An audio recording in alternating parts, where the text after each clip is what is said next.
Gold, trusted gold buyers. మీరు తాకట్టు పెట్టిన బంగారాన్ని విడిపించి ఈ రోజు ఉన్న మార్కెట్ ధరకు కొనబడను.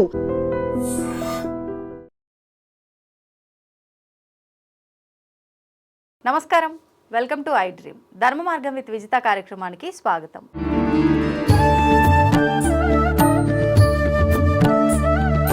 ప్రస్తుతం మనతో పాటు ఉన్నారు ప్రముఖ ఆధ్యాత్మికవేత్త శ్రీమతి డాక్టర్ బట్టిప్రోలు విజయలక్ష్మి గారు. ఇప్పుడు అమ్మతో మాట్లాడి మరిన్ని విషయాలు తెలుసుకుందాం. అమ్మ నమస్తే. నమస్కారం అమ్మ. అమ్మ, లలితా సహస్రనామాల పారాయణం గురించి ఈ మధ్యకాలంలో ఎక్కువగా వింటున్నాం. అంటే ఏవైనా మనకి ఇప్పుడు కొత్తగా వచ్చినవి ఏమీ కాదు. మన ఈ దేవత ఆరాధనకు సంబంధించిన విషయాలే కానివ్వండి, పారాయణాలే కానివ్వండి, ఇవన్నీ కూడా. కానీ ఎందుకో తెలియదు, ఎక్కువగా వినడం అయితే జరుగుతోంది. ఆచరించే వాళ్ళు కూడా ఎక్కువగానే కనిపిస్తున్నారు. అయితే ఈ పారాయణం చేయాలి అనుకునే వాళ్ళు ప్రత్యేకించి నియమాలు ఏమైనా పాటించాలా అని ప్రతి ఒక్కరిలో సందేహం ఒకటి ఉందమ్మా. దాని గురించి వివరించండి. ఎప్పుడు కూడా పారాయణం చేసేటప్పుడు పారాయణం అంటే అర్థం ఏంటి? పరానికి ఆయనం, దక్షిణాయనం, ఉత్తరాయణం అంటే దక్షిణం వైపుకి కదులుతున్నాడు ఇక్కడి నుంచి దేవుడు అని చెప్పుకోవటం, అలాగే ఉత్తరం వైపుకి కదులుతున్నాడని. ఆ సమయాల్లో మనం ఆలయానికి వెళ్ళి ప్రత్యేకంగా ఉత్తర ద్వార దర్శనం అని ఇలా చేస్తున్నాం కదా. ఇది పరం అంటే ఇది ఇహం, పరానికి ప్రయాణం చేస్తున్నాం. అంటే వేరే లోకమనా? వేరే లోకానికి ఇది అసలు మొదలు పెడుతున్నాం. లోకానికి ఆ లోకానికి మనకి వెళ్ళే అర్హత ఉందో లేదో తెలియదు, కానీ మనం వెళ్ళటం మొదలు పెట్టాలి కదా. అవును, వెళ్ళటం అయితే మొదలు పెట్టాలి కదా. ఎక్కడికో వెళ్ళాలనుకుంటున్నాం, అసలు ముందర ఇంట్లో చెట్టు కదలాలి కదా. కనుక అది ఆ అమ్మవారి నామాలలో ఒక చోట నామపారాయణ ప్రీత అని ఒక నామం ఉంది. అమ్మవారి నామాన్ని పారాయణం చేస్తుంటే ఆవిడ చాలా ప్రీతి చెందుతుందిట, ఆవిడకి ఇష్టంట. మరి దేవతకి ఇష్టమైంది చేస్తే మనకు తొందరగా కరుణిస్తుంది కదా.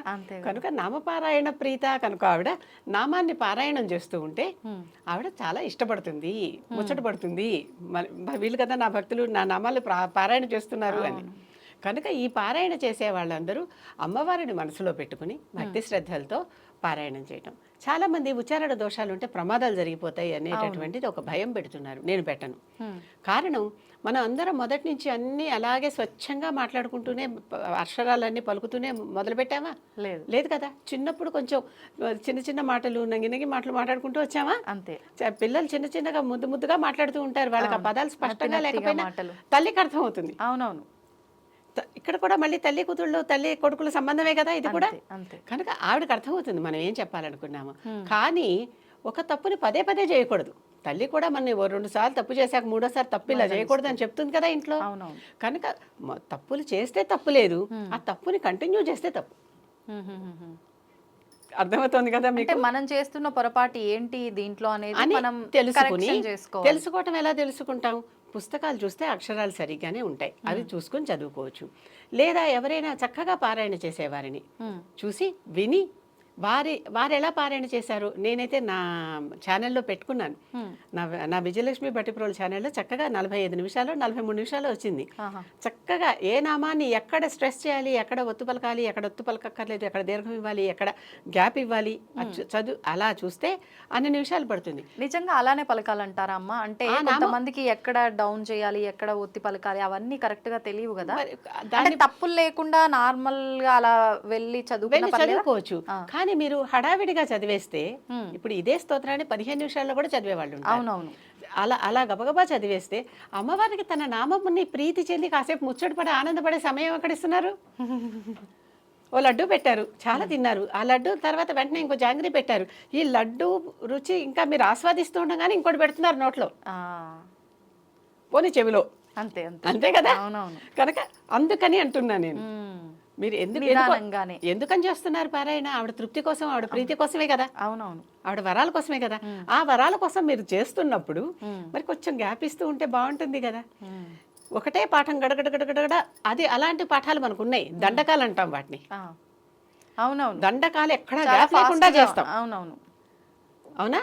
అవి ఉన్నాయి. కానీ ఇక్కడ మనం పారాయణ చేస్తున్నాం, స్తుతిస్తున్నాం. అమ్మవారి స్తోత్రం కదా. స్తుతిస్తున్నాం అంటే ఆవిడ పొగుడుతున్నాం. అమ్మ నువ్వు అంత దానివి, ఇంత దానివి, ఇగో నీకు ఈ లక్షణాలు ఉన్నాయి, ఇంత గొప్పదానివి. ఆ స్తుతిచ్చేటప్పుడు కొంచెం ఆవిడ ఆనందపడద్దు. దైత్యశమని అన్నాం అంటే దైత్యులందరినీ శమింపజేసిన తల్లి అని. అంటే నేను కదా ఫలానా దైత్యుడిని అప్పుడు చేశాను, ఇప్పుడు చంపాను, అప్పుడు చేశాను, వీళ్ళందరినీ ఆ దైత్యుల నుంచి రక్షించాను. ఆవిడకే గుర్తు చేస్తున్నాం ఒక రకంగా. అంతే కదా చేస్తున్నాం. ఆవిడ పాపం ఎక్కడ ఇవన్నీ అందించుకుంటుంది, చేసేస్తుంది, అయిపోతుంది అంతే. అక్కడ వాళ్ళని చేసావు కదా, ఇక్కడ నా వెనకాల కూడా ఎవడో దైత్యుడు ఉన్నాడు, వీడి నుంచి నన్ను కాపాడు తల్లి అని కదా ఏదో చేస్తున్నావు. అంతే అంతే. అవును. అవునా? దైత్యుడు కాకపోతే ఇంకోటి, అక్కడ వాళ్ళ అవసరం తీర్చావు, ఇక్కడ నా అవసరం తీర్చు, అంతే కదా చూస్తున్నాం. అంతే. మహాలక్ష్మి అంటున్నాం ఆవిడ. అక్కడ ఆయనకి ఎవరికో డబ్బు ఇచ్చావు కదా, నాకు కూడా కొంచెం అనుకునే కదా చేస్తున్నావు. లేకపోతే వాళ్ళు ఎవరికో సంతానం ఇచ్చావు కదా, నాకు కూడా సంతానం ఇయ్యి అనే కదా చేస్తున్నావు. కానీ ప్రతిదీ ఒక భావం ఏదో మనసులో ఉంటుంది, కానీ ఆ భావం మనం ఆస్వాదించకుండానే గబగబా చదివేస్తున్నాం. కనుక నియమాలు అంటే, నేను చెప్పే నియమాలు భక్తి, శ్రద్ధ, అమ్మవారి మీద గురితో పాటు కాస్త నిదానంగా చెప్పండి. ఆవిడ వెనకాల పడి తరుగుతున్నట్టు చదవకండి. అర్థమైంది కదా? కొంతమంది చాలా చదివేటప్పుడే శ్రవణ పేయంగా ఉంటుంది, అంటే చక్కగా వినసొంపుగా ఉంటుంది. కొంతమంది చదువుతుంటే ఏదో డబ్బడబా రాళ్ళు దొర్లి ఏం చేస్తాం, వాళ్ళ కంఠం అలాంటిది, తప్పు పట్టటల్లా నేను. కానీ వాళ్ళిద్దరికి ఫ్రీక్వెన్సీ కుదిరినంతసేపు ఏమీ ప్రాబ్లం లేదు. అంతే అంతే. ఎవరికి? భగవంతుడికి భాగవతుడికి మధ్యలో ఫ్రీక్వెన్సీ కుదిరినంతసేపు ప్రాబ్లం లేదు, కుదరకపోతే మాత్రం సమస్యలు వస్తాయి. అలాంటివి ప్రమాదాలు నేను అంటున్నవి. అంతేకాని మామూలుగా ఎప్పుడు ఒక ఉచ్చారణ దోషం వచ్చినందువల్ల తప్పు రాదు. 1 కాదు 10. ఇవాళ చదివాను, నేను మొట్టమొదటిసారి చదివాను, 100 తప్పులు వచ్చాయి. రేపటికి ఆ 100ని నేను 90కో ఎంతకో తగ్గించగలగాలి. అంతే కదా. ఇంకో రోజుకి ఇంకొంచెం తగ్గించాలి. మొత్తం మీద ఏదో ఒక టైంలో మొత్తం నేను తప్పులు లేకుండా చదవగలగాలి. మా ఎడ్యుకేషన్లో ఒక మాట చెప్తాం, anyone can learn anything provided you give sufficient time to them. మరి స్లో లెర్నర్స్ ఉంటారు. అవునవును. వాళ్ళు మరి స్లోగానే కదా నేర్చుకుంటారు. మనలో ఎంతమంది స్లో లెర్నర్స్ ఉన్నారు ఈ విభాగంలో? అవును. తప్పులు మాట్లాడచ్చా? లేదు, మొదటిసారి నుంచి ఖచ్చితంగా సరిగ్గా చదవాలి అని అంటే, ఇప్పుడే మనం పుట్టాం ఈ రంగంలో, చిన్న పిల్లలం. అవును. అమ్మ నేను నీ పిల్లని, చిన్న పిల్లని లేదా పిల్లాడిని ఇప్పుడే పుట్టాను, కొంచెం ఏదో ముద్దు మాటలతో చెప్పుకుంటున్నానమ్మా, నెమ్మదిగా నేర్చుకుంటాను అని చెప్తున్నాం. అవును. కానీ ఆ తప్పుని తప్పు అని గ్రహించకపోతే మాత్రం ఇది తప్పుని కంటిన్యూ చేయాలి. ఎవ్రీ టైం తప్పు చేస్తూనే ఉంటానంటే దానికి శిక్ష ఉంటుంది. అవునవును. తప్పులు చేయండి, కానీ తప్పులు కంటిన్యూ కానికండి. చెయ్యండి అంటే కావాలని చేయటం కాదు, అది కూడా అది జరిగితే. కొన్నిసార్లు వింటున్నప్పుడు సేమ్ అక్కడ మ్యాటర్ మనకు డిస్ప్లే అవుతూ ఉంటుంది. విన్నప్పుడు ఉండే ఆ శబ్దంలో ఉండే ఆ ఒత్తులు దీర్ఘాలు పద రూపంలో చూసినప్పుడు ఉండవు, కొన్ని మారిపోతుంటాయి. అది అసలు ఏది వాస్తవం అనుకోవాలి? విన్నదే కరెక్ట్. విన్నదే మనకి స్క్రిప్ట్ అవన్నీ తర్వాత కదా వచ్చాయి. అవును. అసలు అమ్మవారి స్తోత్రం కూడా వసిన్యాది వాగ్దేవతలు ఆ సభలో చదివి వినిపించారు ఆవిడకి, అక్కడ పాడి వినిపించారు ఆవిడకి. అవును అవును. వినటమే మొదలు, కనుక అదే మొదలు. ఈ మధ్య కాలంలో నేను అంటే ఆదిత్య హృదయం వింటూ ఉంటుంటా. అప్పుడప్పుడు వింటున్నప్పుడు చెవులో వచ్చేది ఒక రకంగా అనిపిస్తుంది, అక్కడ డిస్ప్లే అయ్యేది మాత్రం ఒక రకంగా ఉంది. నేనేం చేస్తున్నా, చెవులో వినిపిస్తుంది, ఇది చూసి నేను చదువుతున్నా. ఓకే, నేను తప్పు రెండిటికి అక్కడ సింక్ కుదరటం లేదు కనుక ఏదో ఒకటి ఫాలో కండి. రెండు కరెక్టే ఉండొచ్చు, లేదా ఇది తప్పు కావచ్చు, లేదా అది తప్పు. సాధారణంగా వాక్కులో వచ్చింది తప్పు కాదు. ఓకే, సాధారణంగా ఈ టైప్ చేసేటప్పుడు స్క్రిప్ట్ అన్ని అక్షరాలు చక్కగా మన స్క్రిప్ట్లో ఒక్కోసారి రాలేకపోవచ్చు. కొన్నిసార్లు అక్షరానికి గ్యాప్ అవసరం లేని దగ్గర కూడా ఇక్కడ పద రూపంలో గ్యాప్ ఉంటుంది. అప్పుడు మనం విడదీసి చదువుతాం. అవును, గ్యాప్ ఉండకూడదు, కొన్నిసార్లు ఉండాలి. కొన్నిసార్లు దైత్య శమని, ఇందాకే ఒక నామం అనుకున్నాం. దైత్య అంటే రాక్షస అని అర్థం, శమని శమింపజేసేదానా అని అర్థం. దైత్య శమని కలిపి చదవాలి, అక్కడ గ్యాప్ ఉండకూడదు. ఇప్పుడు మళ్ళీ మనం విడదీయటం వల్ల దైత్య పక్కన ఇంకో ఆ లెటర్ యాడ్ అవుతుంది. అవును అవును, అట్లా మారిపోతున్నాం కదా మన సౌకర్యం కోసం. అవును కదా, అదొక సింక్ లో పోవటం కోసం, ఒక రాగంలో పోవటం కోసం. అంటే అనుష్టుప్ ఛందస్సులో చదవమని ముందరే ఉన్నది. మొట్టమొదట్లోనే ఇది అనుష్టుప్ ఛందస్సులో చదవాలి అని ఉంది కనుక ఆ ఛందస్సులో చదివిందే కరెక్ట్. Okay okay. ఛందస్ అంటే స్కేల్, ఆ స్కేల్లో చదివిందే కరెక్ట్. ఓకే, ఆల్రెడీ ఆ స్కేల్లోనే చదివి అందరూ పెట్టారు. అవును అవును, చాలా మంది. అవును. ఇప్పుడు అంటే మీరు చెప్పిన ప్రకారంగా తప్పులు లేకుండా చదవగలిగితే ఇంకా నియమాలే అవసరం లేదని. కానీ చాలామంది ఇప్పుడు ఎంతో మందితో ఈ టాపిక్స్ మాట్లాడుతున్నప్పుడు చాలామంది ఏమని కామెంట్ చేస్తారంటే, అమ్మ నేను ఈరోజు తలస్నానం చేయలేదు, మరి నేను ఈరోజు చదువుకోవచ్చా? లేదు మాంసాహారం తినే వాళ్ళే ఉన్నారు, నిన్న నాన్ వెజ్ ఏదో తిన్నారు, ఈ రోజు మరి అది నేను తలస్నానం చేయకుండా చదవచ్చా? లేదు నేను చదవాలంటే నేను ఆఫీస్కి వెళ్ళే దారిలో నేను ఏ బస్లోనో ఏ కార్లోనో మెట్రోలో కూర్చొని కూడా చదవటం వినటం చేయొచ్చా? పూజా మందిరంలోనే కూర్చొని చదవాలా? ఇలా కూడా చాలా మందికి డౌట్స్ ఉన్నాయమ్మా. ఒకసారి ఒక మాట చెప్తా, మనస్సు ప్రధానం. మనస్సులో క్లియర్గా ఉన్నంతసేపు, క్లీన్గా ఉన్నంతసేపు ఎక్కడ కూర్చుని ఏం చేసినా తప్పలేదు. ఓకే. ఎక్కడ కూర్చుని ఏం చేసినా ఏదైనా బాత్రూమ్కి వెళ్తున్నారు, గుమ్మం కొట్టుకుంది, వెంటనే రామా అనుకోరా? అనుకుంటారు. మరి బాత్రూమ్ కదా అనుకోవద్దు కదా అంటే మనసులోంచి ఆటోమేటిక్గా వచ్చేసింది అది, వెంటనే ఆ మాట అనేసుకున్నాం. అవును. అవునా? దెబ్బ తగిలితే అమ్మా అంటున్నాం. ఇక్కడ మన అమ్మ, ఇంట్లో అమ్మ, ఇక్కడ ఒకసారి మన దగ్గర అమ్మ ఉండదు. ఉండదు. పెద్దవాళ్ళం అయిపోయినప్పుడు నేను అమ్మ అంటే మా అమ్మ నా పక్కన లేదు. అవును. అయినా అమ్మ అంటే మనకు అలవాటైపోయింది. అంతే. అబ్బా అంటాం, తండ్రి అంటే ఏంటి, వీళ్ళు లేరు, పై వాళ్ళనే మనం దేవతలనే మన తల్లిదండ్రులుగా భావించి, ఎందుకంటే వాళ్ళు జగత్పితరులు అనుకున్నాం కదా, కనుక ఈ సందర్భంగా చేయొచ్చు, ఈ సందర్భంగా చేయకూడదు అనేది నేను నమ్మను. నేను దాన్ని ప్రచారం చెయ్యను.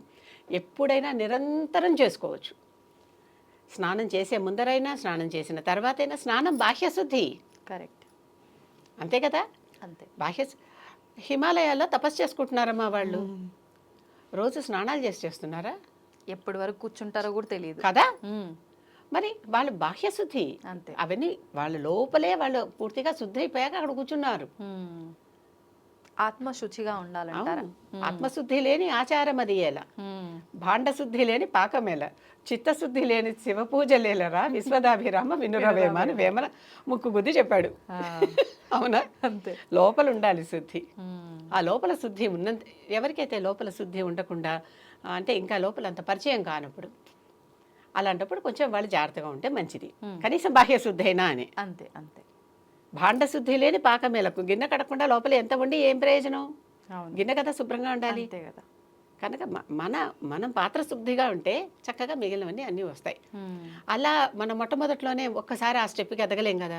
కనుక నెమ్మదిగా బయట నుంచి శుద్ధి చేసుకుంటూ వచ్చి లోపల శుద్ధి చేసుకుని తర్వాత ఇంకా సమస్య లేదు. ఇప్పుడు ఏది మొదలు ఏదంతా అన్నానా కాలచక్రం దగ్గర, అలాగే ఇక్కడ కూడా ఏది కాదు ఏది అవును. కనుక అటువంటి భయాలు పెట్టుకోవాల్సిన అవసరం లేదు. ఎప్పుడూ శుద్ధే. ఇంకొకటి ఆహారం గురించి అడిగారు. అవును. కనుక స్నానం చేసామా లేదా అనేది కాదు, లోపల ఎప్పుడు నిరంతరం నామం జరుగుతుంటే అది ఎప్పుడు ఆగింది? జరుగుతూనే ఉంటుంది. అయిపోయింది కదా. అంతే. నువ్వు స్నానం చేసావా లేదా, అన్నం తిన్నావా లేదా సమస్య లేదు. ఈ ఆహారం దగ్గర, ఆహారం ఎప్పుడు సత్వ రజస్తమో గుణాలకి మనకు ఆధారం అదే. మనం తినే ఆహారమే మన గుణాలుగా ప్రతిఫలిస్తూ ఉంటాయి మన ప్రవర్తనలో. ఒక్కొక్కసారి రజోగుణ ప్రధానమైన ఆహారం తినాల్సి వస్తుంది. మరి క్షత్రియుడు కత్తి పట్టుకుని యుద్ధం చేసి అవతల వాళ్ళని చంపాలంటే రజోగుణం లేకపోతే ఎలా చంపుతాడు? అంతే కదా. కదా. కనుక తప్పనిసరిగా 3 గుణాలు ఉండాల్సిందే. అందుకే వీళ్ళని త్రిమూర్తులకు 3 పెట్టారు.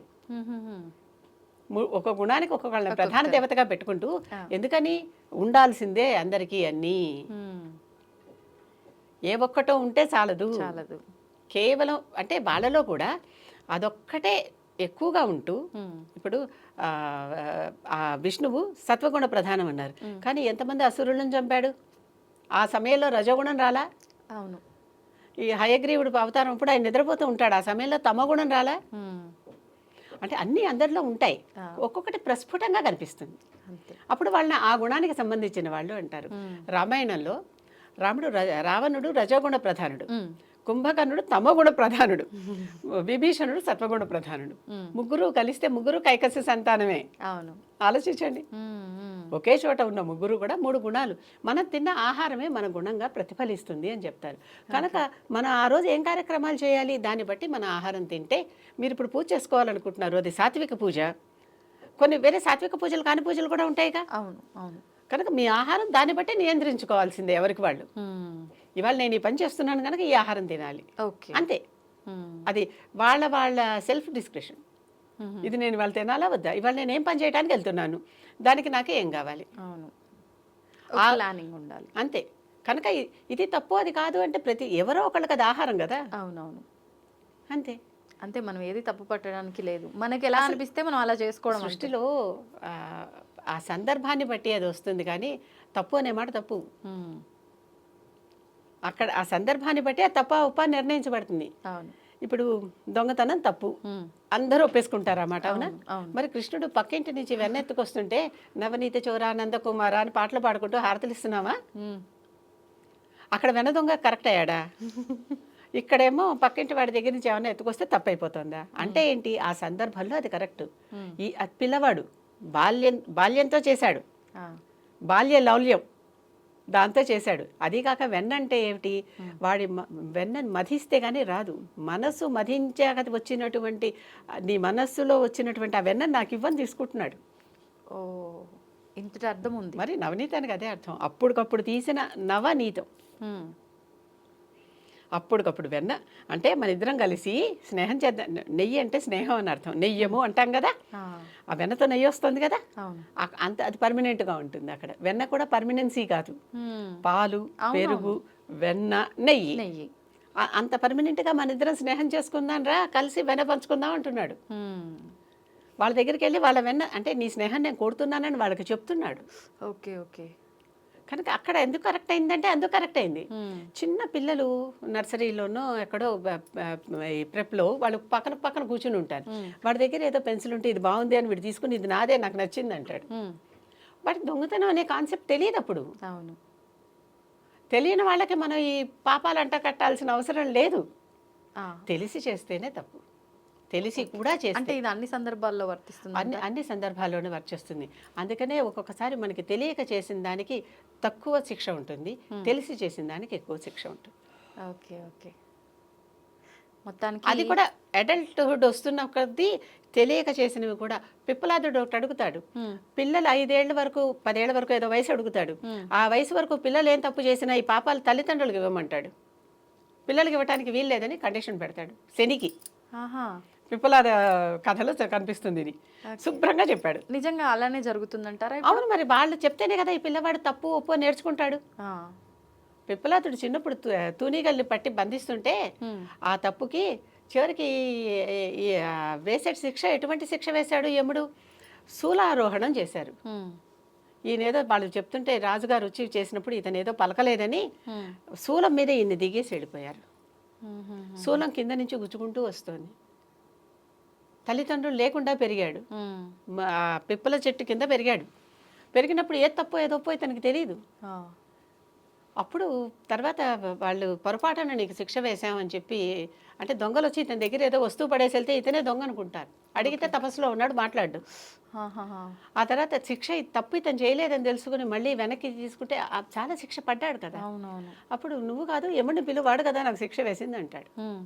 తప్పులు దండన ఆయన కదా, ఆయన పిలిస్తే చెప్తాడు. అప్పుడు అడుగుతాడు, నువ్వు ఇదంతా జరుగుతున్నప్పుడు నాకు ఈ శిక్షను వేశావంటే నా తప్పు కాదు, నాకు తల్లిదండ్రులు ఎవరు లేరు, నాకు చెప్పలేదు. కనుక పిల్లలు చిన్న వయసులో పిల్లలు తప్పు చేస్తే ఆ తల్లిదండ్రులకు ఆపాదించాలి ఆ శిక్ష, వాళ్ళకు కాదు. అలా ఎన్ని సంవత్సరాల వరకు అమ్మా?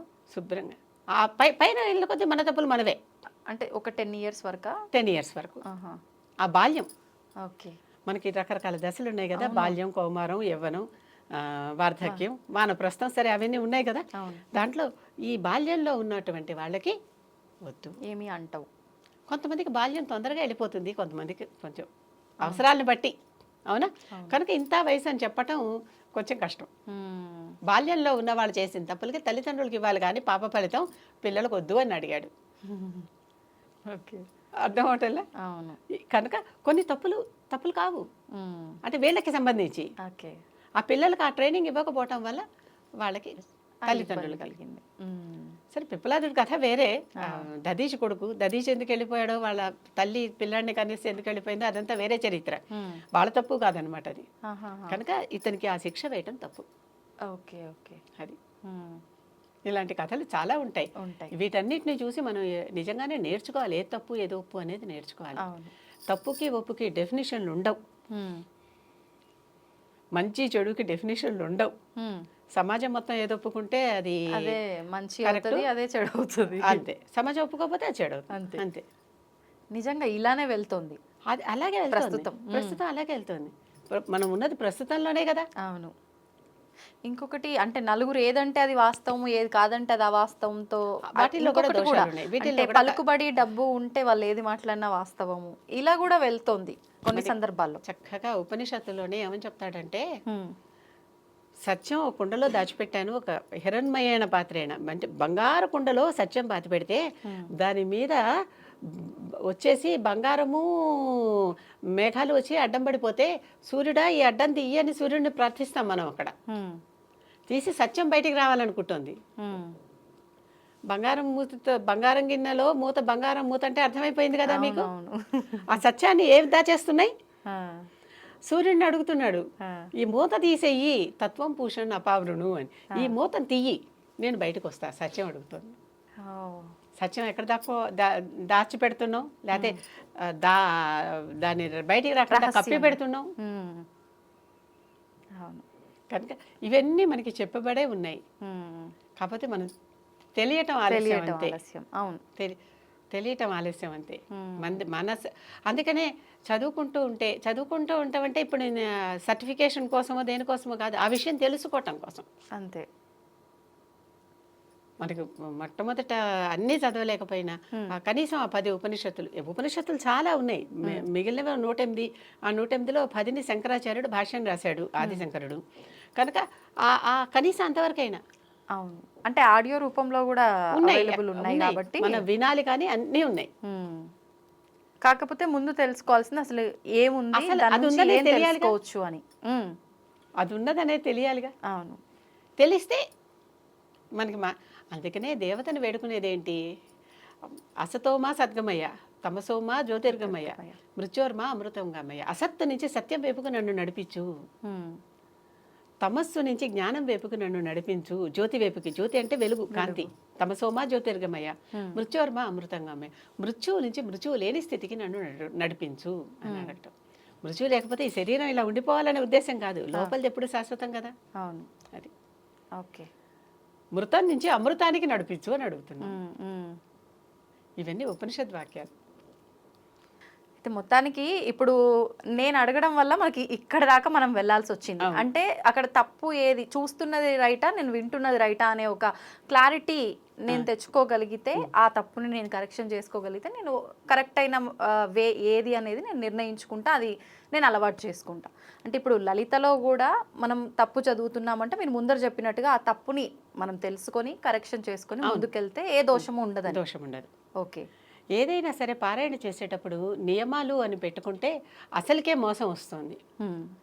అంత నియమబద్ధమైన జీవితం ఈరోజు అందరికీ కుదరటల్లా. అవును. అది కూడా మనం దేశకాలమాన పరిస్థితుల్ని చూసుకోవాల్సిందే తప్పనిసరిగా. అవును. అవును. ఎక్కడుంటున్నాము, ఏ సమయంలో ఉంటున్నాము, ఎన్ని బాధ్యతల చుట్టూ ఉన్నాము, ఎన్ని బంధనాల చుట్టూ ఉన్నాము. ఎన్నో ఉద్యోగం చేయాలంటే ఆ టైంకి అక్కడికి వెళ్ళాల్సిందే కదా. ఇవన్నీ ఆలోచించుకుని చేసేటప్పుడు కొన్ని నియమాలు మనం పాటించకపోయినా మనసులో ఎప్పుడూ కూడా అమ్మ ఇలాంటి వాటన్నిటికీ నన్ను క్షమించేసేయి, నేను అయినప్పటికీ నీ మార్గంలోనే ఉన్నాను. ఎన్నో అపరాధాలు చేస్తూనే ఉంటాను, అపరాధ క్షమాపణ స్తోత్రం ఒకటి కనిపిస్తుంది, చేస్తూనే ఉన్నాను, వాటిల్లో ఇది ఒకటి, నన్ను మన్నించు. అంటే రూల్స్ బ్రేక్ చేస్తున్నా కూడా అది ధర్మంగా ఉంటే పర్వాలేదు. అవును. ఓకే. ధర్మ మార్గంలో ఉన్నంతసేపు అది ఎప్పుడూ తప్పు కాదు. అది ధర్మమా అధర్మమా అనేది ఎవరి మనసు వారికి చెప్తుంది. ఓకే. అందుకే మనస్సాక్షి అంటాం. ఆ లోపల ఉన్నది ఉంటుంది కదా ఒక ఆత్మ, అది ఎప్పుడు నిజమే చెప్తుంది. మనం ఒప్పుకోకుండా ఠలాయిస్తాం అనమాట. నీ మాట నేను వినాలా అన్నట్టు. కాదు, నేనే బయట ఉన్న నేనే రైట్ అంటాం, లోపల ఉన్న నేను ఒప్పుకోం. రెండూ మనమే అనేది కూడా గ్రహించుకోం. మనమే ఒప్పుకోవట్లేదండి, ఇంకా పక్కన వాళ్ళని ఒప్పుకుంటాం. అంతే కదా. అందుకే కదా రమణ మహర్షి ముందర నిన్ను నువ్వు తెలుసుకో అన్నాడు. నేనేంటో తెలుసుకో. అంతే. ఆ నేను స్వచ్ఛంగా ఉన్నంతసేపు, నేను ధర్మంగా పోతున్నంతసేపు, నేను ఎప్పుడు భక్తి శ్రద్ధలతో ఉన్నంతసేపు, ఆ మనస్సు అనేది మానస సరోవరం క్లీన్గా ఉన్నంతసేపు ఏవి చేసినా దోషం లేదు. సంతోషం అమ్మా, ధన్యవాదాలు. తవ్వండి, తవ్వుతూనే శివలింగం. సరే దాన్ని అట్లా కప్పేసేయండి, చూపించదండి. Krishna is there. మూర్తి పూజ కాదు, సాక్షాత్ బ్రజేంద్ర నందన భగవాన్ ఉన్నారు మూర్తిలో. ఏమీ ఆశించకుండా ఆరాధించే వాళ్ళు కూడా ఉన్నారా ప్రభుజీ? నిజమైన భక్తి అంటే మనకు తెలియదు కాబట్టి